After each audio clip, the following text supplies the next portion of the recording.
চলো বন্ধুরা, আজ সকাল সকাল ঘুম থেকে উঠে পড়েছি। ঘুম থেকে উঠে বিছানা সব পরিষ্কার করে নিয়েছি। দেখো আমার বেডরুমটা আমি একদম নিট অ্যান্ড ক্লিন করে নিয়েছি, কত সুন্দরভাবে গুছিয়ে নিয়েছি দেখেছো। বিছানা পরিষ্কার না থাকলে একদম ভালো লাগে না, জানো তো। তারপরে দেখো পাশের ঘরটাতেই আমার ছোটো মেয়ে থাকে, এটা ছোটো মেয়ের ঘর। ছোটো মেয়ের ঘরটা আজকে পরিষ্কার করে মানে নতুন বেডশিট পেতে একদম আমার গিনিসোনা আসবে তার জন্য দেখো ওর মানে র্যাকটা পেতে সব ঠিক করে একদম ক্লিন করে রেখে দিয়েছি। কারণ আমার গিনিসোনা কতদিন পর আসছে বলো তো, একদম 2 মাস পরে আসছে, জানো তো। হ্যাঁ, আমার মনটা আজ এত খুশি লাগছে, এত ভালো লাগছে, তোমাদের কি বলবো। আমি অনেক সকাল আজ ঘুম থেকে উঠে পড়েছি, আর তার সাথে আমার সাথে লাড্ডুও পাল্লা দিয়ে ঘুম থেকে উঠে পড়েছে। ওটা আমার সাথেও কাজ সারছে, জানো তো।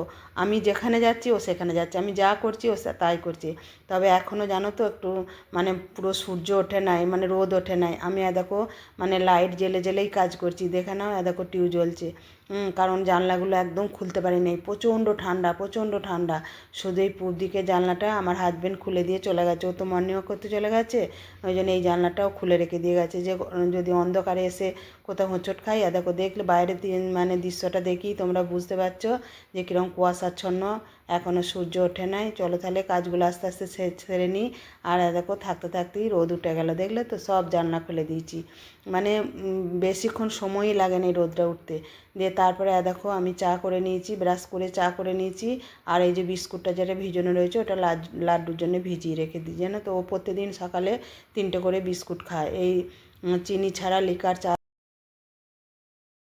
শুভ সকাল বন্ধুরা, কেমন আছো সবাই? মামনি রূপকথা নতুন একটা ব্লকে তোমাদের সবাইকে স্বাগত। আবার পরের দিনে নতুন একটা ব্লগ নিয়ে তোমাদের কাছে চলে এসেছি, তোমাদেরকে সাথে নিয়ে আজকে ব্লগটা শুরু করছি। আর আজ আমি অনেক সকাল উঠেছি, কেন বলো তো? তোমরা গেস্ট করো যে কেন আমি আজ অনেক সকাল উঠেছি। কিন্তু এখন আমি স্নান টান করতে পারিনি। সকালবেলায় উঠে জামা কাপড় বাসি ছেড়ে দিয়ে আমি একটু রান্নার সব জোগাড় করে রাখলাম। তারপরে তোমার বিছানাগুলো সব ঠিক করলাম। কেন তোমরা গেস্ট করো বলো দেখি? আজকে আমার গিনি আসবে, কতদিন পর গিনি আমার আজকে আসছে। 5 মাসের করে ওকে পাঠিয়েছিলাম, আজও বোধহয় 5-7 মাসে পড়েছে। হ্যাঁ, আজকে 2 মাস পর ও আসছে আমার বাড়ি। চলো তাহলে তো আমার বিশাল আনন্দ, তুমি বলো। আজকে আমার প্রচণ্ড আনন্দ হচ্ছে যে আমার গিনিকে নিয়ে আমি একদম চটকাবো বুকে নিয়ে, তাও দারুণ আনন্দ হচ্ছে। ওরাই তো আমার স্বর্গ, বলো। দিয়ে তোমার আমি সকালে অনেক সকালে উঠেছি, হাজব্যান্ড 6টার সময় উঠেছে, তখনই আমি হাজব্যান্ডের সঙ্গে উঠে পড়েছি। 6টা বাজেনি, মানে পৌনে 6টা বাজছে। দিয়ে হাজব্যান্ড মর্নিং ওয়াক করতে যায়, দিয়ে ও আমাকে বলছে তুমি আজ কী ব্যাপার এত সকালে উঠে পড়লে? আমি বলছি যে কেন উঠেছি তুমি জানো না? তুমি আমাকে জিজ্ঞেস করছো, তুমিও তাই সকাল সকাল উঠেছো। নাহলে ও 6:30টার সময় ওঠে। দিয়ে তোমার সব ওদের বিছানাগুলো বাগালাম, নতুন বেড কভার পেরে দিলাম, ঘরটা ভালো করে সুন্দর করে সাজিয়ে দিলাম, তোমাদের দেখালাম। দিয়ে তারপরে সব ঘর দোয়ার পরিষ্কার করে তারপরে তোমার সব রান্না জোগাড় করে রাখলাম। তারপরে তোমার এবার স্নান করব। আর সুনিতা তখন নিচে ধুচ্ছে, তোমরা আওয়াজ পাচ্ছ। সুনিতাও সকাল সকাল কাজে চলে এসছে। আমি ওকে বলেছিলাম কালকে তোমার ও বুনি বলে গিনিকে আমার, বুনি আসবে, তুমি যেন সকাল সকাল কাজে আসবে। ও সকাল সকাল কাজে ওর এধারে কাজগুলো করুক, আর আমিও স্নান করে পুজোটা সেরে চলে আসি। পুজোটা করে গেলে আমার আর কোনো চিন্তা ভাবনা থাকবে না, আমি তো এধারে টুকটুক করে কাজগুলো করতে পারবো। চলো তাহলে। আর আজকে রান্না করব তোমার কাটা পোনা মাছের, মানে ওই সর্ষে পোস্ত দিয়ে করব। আর চুনো মাছ এনেছে, ওর সঙ্গে চুনো মাছ একটু ঝাল করব। আর তোমার করব তোমার বেগুন ভাজা, আর তোমার আলু পোস্ত। মেয়ে বলেছে মা ঝুড়ো ঝুড়ো করে আলু পোস্ত করবে, আলু পোস্ত করবো আর ডাল করব। আর যদি আর কিছু করবো না কেন জানি না, যেটা আর যদি কিছু করি নিশ্চয়ই তোমাদের শেয়ার করবো। আর ছোলার ডাল সিদ্ধ করতে দিয়েছি, ছোলার ডাল আর রুটি হবে সকালে টিফিনে। স্নান টান করে চলে এসেছি। আর এই ঠাকুরের বাসন ধুয়ে রেখেছিলাম, সকালে উঠি ঠাকুরের বাসনগুলো ধুয়ে রেখেছিলাম। চলো পুজোটা করে নিই গা। আর যে জামা কাপড়গুলো পরেছিলাম আমি নিজেই ওগুলো কেচে নিয়েছি, কারণ যেগুলো ভিজিয়েছি সুনিতা ওপরে নিয়ে চলে গেছে, আমি জল কাঁচা করে দিলাম। চলো ওগুলো মিলে দিই গা, তোমরা যেগুলো ছাদে নিয়ে যাই চলো। আর এত সুন্দর রোদ উঠেছে না, খুব ঠান্ডা লাগছে। আর কাল থেকে আবার ঠান্ডাটা পড়েছে, জানো তো। তাই কী করা যাবে, স্নান করে নিলাম, গরম জলে স্নান করেছি তো কোনো অসুবিধা হয় নাই। একবার ছাদে রোদে গিয়ে দাঁড়ালেই সব ঠিক হয়ে যাবে। চলো। হ্যাঁ দেখো, যে জামা কাপড়গুলো আমি কেচেছিলাম সেই জামা কাপড়গুলো নিয়ে ছাদে চলে এসেছি। চলো এগুলো সব মিলে দিয়ে, সুনিতা এখনও কাচা শেষ হয়নি, বাসন ধুচ্ছে। আমি যেগুলো পরেছিলাম সেগুলো সব কেচে মিলে দিলাম। আর টাওয়ালটাও সঙ্গে নিয়ে চলে এলাম, টাওয়ালটা মিলে দিয়ে, কারণ নিচে জানো তো কিচ্ছু মেলার জায়গা নাই। জানলাগুলো মিলে দিলে, জানলাগুলো সব গাছ আছে তো ওই জন্য মেলা যায় না। আর লাড্ডু দেখেছো বোতলটা নিয়ে কামড়ে কামড়ে কী করছে, প্রত্যেকটা ছিপি এরম করে খুলে বোতলগুলোকে নষ্ট করে দেয়। আর আমি দেখেছো গোলাপ গাছগুলোকে কেমন মশারি চাপা দিয়ে দিয়েছি, কারণ বাঁদরের উৎপাতে জানো তো আমি প্রতিদিন মানে সন্ধ্যেবেলায় মানে বৈকালবেলা যখন ছাদ থেকে নেমে যাই তখন এই মশারিটা টাঙিয়ে দিয়ে যাই। অর্ধেকটা কেটে নিয়েছি মশারিটার এরমভাবে দিয়ে, তারপরে আবার এই সকালে যখন স্নান করে এসে পুজো করতে আসি ছাদে তখন এই মশারিটা খুলে গুটিয়ে রেখে দিয়ে যাই। নাহলে একটা ফুল থাকবে না জানো তো, কখন যে এসে সব খেয়ে একদম মুছিয়ে খেয়ে চলে যাবে আমি বুঝতেই পারবো না। আর এখন আসে বোঝা যায় না জানো তো। যে চলো তাহলে এবার ফুলকটা তুলে নিন গা, ফুলকটা তুলে নিয়ে পুজোটা সেরে নেবো। কারণ আমার আজকে ভীষণ তাড়া সকাল থেকে জানো তো, আমি আজকে খুব ব্যস্ত। চলো তাহলে ফুলগুলো একটা একটা করে তুলে নিই। তবে বেশি ফুল তুলবো না, তোমাদের এখন বলেছি অল্প অল্প করে ফুল তুলবো আর পুজো করব। কারণ আজকে এই ফুলগুলো দিই তো, আর কালকে একদম পুরো টাটকা থাকে। ফুলগুলো ফেলতে এত মায়া লাগে না তোমাদের কি বলবো, খুব কষ্ট হয় এই ফুলগুলো ফেলতে। ওই জন্য অল্প অল্প করে ফুল তুলে তারপরে পুজো করি। হ্যাঁ চলো তাহলে পুজোটা সেরে নিই গা, করে নিই। তোমরা আমার সাথে থাকো, দেখতে থাকো। আর এখন রোদটা কত সুন্দর উঠেছে দেখেছো, ঠাকুর ঘরে বসে আছি রোদে ভর্তি। তারপরে দেখো পুজো টুজো করে নিচে চলে এসেছি, একদম রান্নাঘরে ঢুকে গেছি। দেখেছো টিফিন আমি খেয়ে নিয়েছি। আমি তো সকালবেলায় চা মুড়ি খেয়ে নিয়েছিলাম, আমি তো আর পরে টিফিন কিছু করি না, একটু চা খাই শুধু।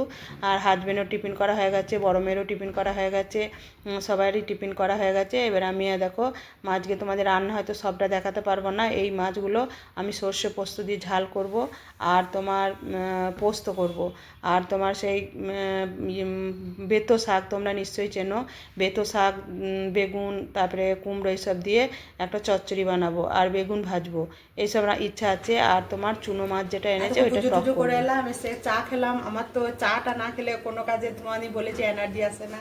চাটা খেলাম, খেয়ে তোমার রান্না প্রায় কমপ্লিট, ভাতটা হলেই হবে। তোমার রান্না ভাজাভুজিটা কোনো হয়নি, বেগুন ভাজবো আর একটু কুমড়ো ভাজবো। আমার মাছের ঝাল করেছি, মানে বড় মাছের, আর পোস্ত করেছি আলু পোস্ত, আর করেছি তোমার সেই চুনো মাছ নিয়ে এসেছিলো মানে মোরেলা মাছের টক করেছি। আর এখানে আমার গিনি সোনার তোমার ভাত হচ্ছে, ভাত বলতে ও তো সেই সিদ্ধ, ওর মা বলেছে মুসুর ডাল চাল আর একটু কুমড়ো সিদ্ধ করে রাখতে, ওটাই সিদ্ধ করতে দিয়েছি। ওই জন্য দাঁড়িয়ে আছি যাতে না লেগে যায় কিছু হয়। আর তোমার এধারে লাড্ডুর চিকেনটা হচ্ছে, লাড্ডুর চিকেনটা হয়ে গেলেই আমাদের ভাতটা বসিয়ে দেবো।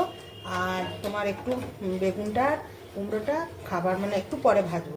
এই যে তোমাদেরকে বললাম চাল দিয়েছি, মুসুরির ডাল চাল আর তোমার এই যে কুমড়ো সিদ্ধ করে গিনির ভাতটা করে রাখছি এরকম পেস্ট করে। আর তোমার নুন দেবো না। আর কুমড়োটা আর কুমড়োটা একটু পরেই ভেজে নেবো, আর বেগুনটা মানে খাবার সময় ভাজবো, গরম গরম মুচমুচে ভাজা হবে, ভাজবো। আর আইকে আমি একটা আজকে ভালো করে একটা আলু ভেজে দেবো। আই কালকে ওই আলু ভাজাটা খেতে রায়ের দারুণ লেগেছিল, ওটা ফার্স্ট পাতে আইকে আমি দেবো।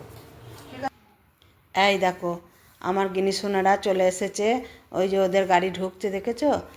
ওর দাদু আজকে দিতে এসেছে গিনি সোনাকে আর গিনি সোনার মাকে, মানে ওর বাবার বাবা দিতে আসছে। চলো তাহলে আমি নিচে যাই, নিচে গিয়ে আমার গিনি সোনাকে নিয়ে আসি গা। আর আমাদের রাস্তাটা দেখেছো কতটা চওড়া, অনেকটা চওড়া রাস্তাটা, আমাদের গাড়ি টাড়ি সব ঢুকে যায়। কিন্তু ওই সেই সরকার থেকে সেই জলের পাইপ লাগিয়েছিল, সেই জন্য রাস্তাটা এরকম বিচ্ছিরি একটা মানে হয়ে গেছে একধার।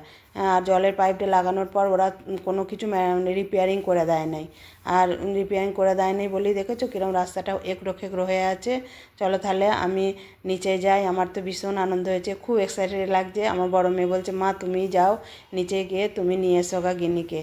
চলো তাহলে তোমরা আমার সাথে থাকো। চলো আমার গিনি আসছে, আমার গিনিকে কতদিন দেখি না, মনটা এত মানে আজকে খুশি লাগছে তোমাদেরকে কি বলবো জানি না তোমাদের কেমন হয়। আমার তো ভীষণ কত কি জিনিস সব ভরে নিয়ে এসছে ওর মা, দেখেছো একটা বাচ্চা থাকলে কত জিনিস লাগে। দেখো এই দেখো আমার গিনি সোনা, দেখো মুখটা একবারে লাল হয়ে গেছে জানো তো। হ্যাঁ আর দেখো ওর মা বলছে মা জানো গাড়িতে এলো একটু ঘুমায়নি, একটু কিচ্ছু করে নাই, তাকাতে তাকাতে দেখতে দেখতে আসছে।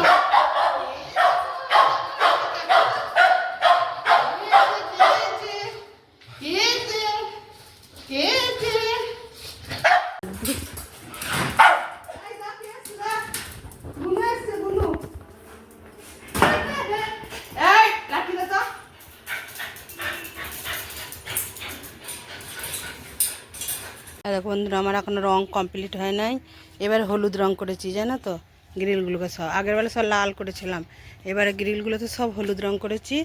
আর তোমার খুব জং পড়ে গিয়েছিলো, জানো তো। গাছগুলোর কী অবস্থা দেখো, হ্যাঁ, গাছগুলোর কী অবস্থা দেখো, সব সরিয়ে নড়িয়ে দিয়েছে। তবু এখন রোদের জোরটা সেরম তো এখনও হয়নি, হয়েছে তবে সেরকম নেই। আর ফুলগুলো কী অবস্থা, ওই ফুলটা দেখো এতদিনে ফুটছে। ওটা কী ফুল আমি ভুলে গেছি বাবু নাম, আমার যখন মনে থাকে তখন বলবো। আর এই পিটুনিয়াগুলো এবারে সব ফুটে গেছে, এখনও ফুটছে। কদিন ফুটবে জানো তো, পিটুনিয়া অনেক দিন ফোটে, সে এপ্রিল মাস পর্যন্ত যত্নে রাখা হয় তাহলে ফোটে, জানো তো। আর বুগেনভেলিয়া দেখো, এইটা আবার কত দেখো পাতা ধরেছে, একটু জল কম দিলেই ফুল আসবে। হ্যাঁ, আর দেখো কত লঙ্কা ধরেছে, তোমরা দেখো শুধু, যত ফুল তত লঙ্কা। আর এই গাছটা দেখো লঙ্কা দেখো, প্রচুর লঙ্কা ধরেছে। আর দেখো টমেটো হয়েছে, দেখো বেগুনেরও সব ধরেছে, কিন্তু খুব পোকা ধরেছে বলে এখন স্প্রে করে দিলাম, জানো তো, বেগুন গাছটা। আর একটা ডালিয়া ফুল ফুটেছিল, এটা আগের বছরের চারা, দেখাবো করে দেখানো হয়নি। দেখো গাছটা ঢলে পড়েছে একদম। এইটা আবার রেখে দেবো, সামনে বছরে যদি থাকে আবার করবো। আর লেবুর তো অসংখ্য কুঁড়ি ধরেছে, কিন্তু সব ঝরে যাচ্ছে, মানে ফুলও ঝরে যাচ্ছে, ফলও ঝরে যাচ্ছে। যাই হোক, যা হবে হোক, কিছু করার নাই। আর বেশি খাটতে পারছি না, তোমাদের তো আগেই বলেছি যে আমি আর বেশি পরিশ্রম করতে পারছি না। দেখো এখানে গ্রিলগুলো তো রং করে দিয়েছে। আর এধারে দেখো ক্যাপসিকাম বড় বড় দুটো ধরেছে, একটু বড় হোক দিয়ে তুলে খাবো। আর শাকগুলো একদিন তুলে নেবো সব, আবার নতুন করে শাক লাগাবো। চলো তাহলে নিচেই যাই। আর তোমরা তো জানো আমার গিনি এসেছে, আমি সেরকম ভিডিওই করতে পারছি না। দেখো এগুলো তো সব স্প্রে করলাম, গোলাপগুলো কী অবস্থা দেখো সব, বাবরে বাবরে, আমার কান্না এসে যাচ্ছে গাছগুলোকে দেখে। আর এই যে চন্দ্রমল্লিকাগুলো তাও ছাওয়ায় রেখেছি বলে ভালো আছে, ওদের রাখলে বোধ হয় হয়তো। আর গাঁদাগুলো কী পরিমাণে কুড়ি এসছে দেখো, যেহেতু একটু সার দিয়ে নতুন করে আবার বসিয়ে দিলাম, দেখো কী পরিমাণে কুড়ি এসছে। লাড্ডু চ চ লাড্ডু চ চ চ খোল খোল, ধরো ধোয়া। এই গ্রিলটা তো হলুদ রঙটা করে যে 1 কোট পড়েছে, এখন 1 কোট পড়বে। এটা সবুজ ছিল তো এটা হলুদ করে নিলাম। চলো তাহলে, বাপরে